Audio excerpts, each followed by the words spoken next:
Hello everyone, it's me Jebby from UniqueTutorials. Today in this video I'll show you how to record computer display screen with audio without using third-party software in Windows 11 PC. So without further more delay, let's begin. So here we are not gonna use any third-party screen recording software. So we're gonna use here the inbuilt software. So for this, just open the snipping tool.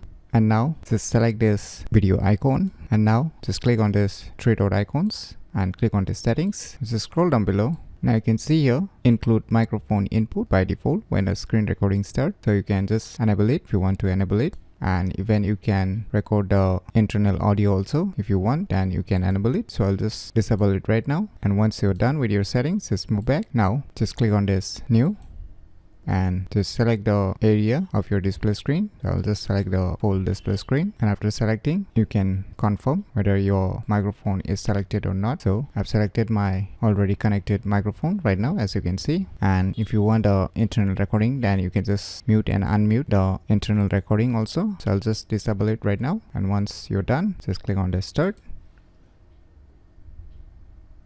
Now the screen recording has started. Now you can do whatever you want to do on your computer. So let us try some task.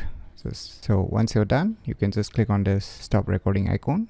Now you can see the preview. So let us try to play the screen recorded video and whether it has recorded our voice using our external microphone or not. So let us check out. Now the screen recording has started. Now you can do whatever you want to do on your computer. So let us try some task. So once you're done, you can just click on this. So you can see it has perfectly worked as we want. And now by default, this video will be automatically saved. And to access this saved video, just open the file explorer and click on this videos folder, and you will see here one folder, screen recordings. Just click on it, and now you will see the screen recorded video here. So by using this inbuilt application named as snipping tool, you can easily record computer display screen with audio without using third-party software in Windows 11 PC very easily. So if you never known about this cool application, then you should definitely give it a try. So if you find this video tutorial useful, please click on the thumbs like button, and if you're new to our channel, click on the subscribe button. And lastly, thanks for watching.